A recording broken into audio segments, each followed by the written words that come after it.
Bonjour, je suis Alain Maignan.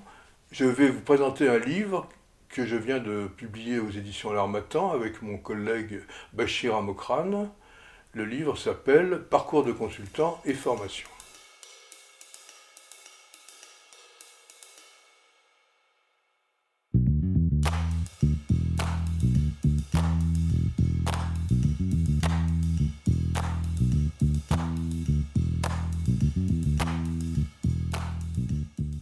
Il se trouve que j'ai commencé ma carrière comme coopérant en Algérie et il y a quelques mois j'ai reçu un appel de Bachir Amokrane qui est consultant en Algérie, consultant formateur, et qui voulait m'interroger sur mon expérience de cette époque.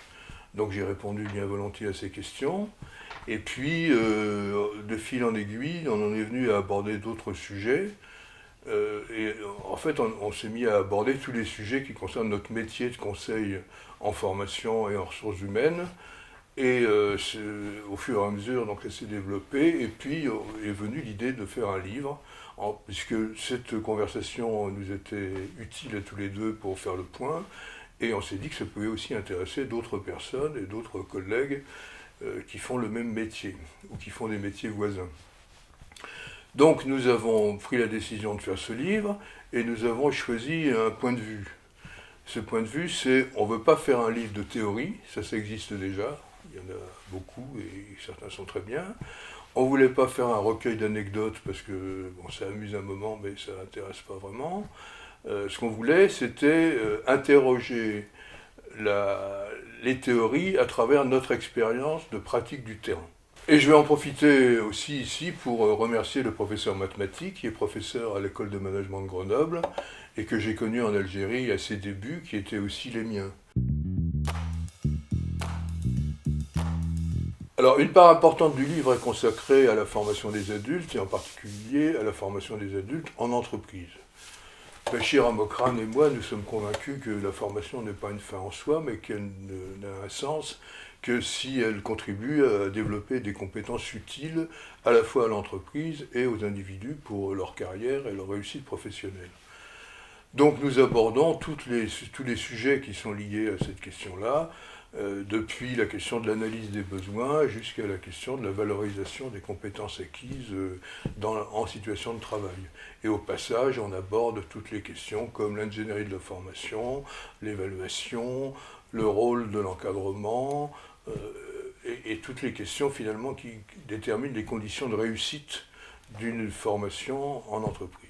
Alors, nous dialoguons dans ce livre sur une question qui est importante, c'est les différents positionnements possibles du consultant formateur, depuis les deux extrêmes qui sont je suis complètement consultant ou je suis complètement formateur avec un certain nombre de situations hybrides, et ce qui nous paraît être un sujet très important pour nos métiers. Alors nous abordons aussi d'autres livres, d'autres questions, parce que la formation n'est pas ne peut pas être isolée du reste de l'entreprise. Donc elle est située par rapport à la stratégie de l'entreprise, à son organisation, à sa politique de ressources humaines, à la gestion des compétences, à tout un ensemble de questions que nous évoquons. Également la question de ce qui s'appelle aujourd'hui l'organisation apprenante. Mais on ne peut pas aborder la question de la formation toute seule. Il faut forcément la situer par rapport à un ensemble plus large. Cet ensemble plus large, c'est la stratégie de l'entreprise, c'est son organisation du travail qui est plus ou moins favorable à l'apprentissage, c'est sa politique de ressources humaines, c'est la gestion des compétences, etc. Alors sur la gestion des compétences, nous consacrons pas mal de questions au sujet de la GPEC, c'est-à-dire de la gestion prévisionnelle des emplois et des compétences, qui nous paraît un point tout à fait important. On voit bien aujourd'hui, sur le marché du travail, les entreprises se plaignent de ne pas trouver des gens qualifiés, alors que par ailleurs, il y a des millions de chômeurs qui n'arrivent pas à faire valoir leur qualification. Donc c'est un vrai sujet.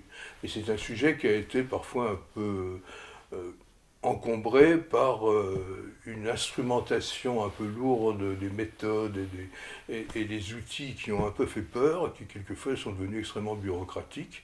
Et ce que nous cherchons à faire, c'est à nous dégager de ça, de façon à présenter les conditions d'une GPEC réellement efficace, et là aussi à partir de notre expérience pratique. Alors nous abordons aussi dans le livre la question de l'audit social, parce qu'il se trouve que j'ai travaillé avec la personne qui a inventé cette notion-là, qui est Raymond Vattier, et que et que j'ai pratiqué beaucoup l'audit social aussi. Alors là aussi, nous nous interrogeons dans le livre sur le positionnement particulier du consultant par rapport à l'auditeur. Ce n'est pas la même chose et nous cherchons bien à faire la différence. Alors pour conclure, deux choses. D'abord, mon ami Philippe Carré dit on apprend seul mais toujours avec d'autres. Donc en fait, l'expérience que nous avons, Bachir et moi, déjà a été un échange productif, mais surtout dans toute ma carrière à moi, puis dans la sienne aussi qui est un peu plus courte, on a rencontré toutes sortes de gens dont la réflexion nous a donné l'occasion d'approfondir notre réflexion. Alors, en ce qui me concerne, en France, en Algérie, dans le Maghreb, aux États-Unis et en Afrique noire aussi. Donc, je tenais à rendre hommage dans ce livre à un certain nombre de ces personnes, pas toutes, parce qu'on ne peut pas toutes les citer. Dernier point, pour conclure, ce livre, nous l'avons fait pour qui? Nous l'avons fait pour les DRH, pour les consultants, pour les formateurs, pour toutes les personnes qui sont dans cet environnement-là, et évidemment aussi pour les étudiants qui sont en train de se préparer à ces métiers. Ce livre, on a voulu le rendre accessible par ce style de dialogue, et on espère vraiment qu'il sera utile. Encore une fois, c'est pour eux que ce livre a été fait.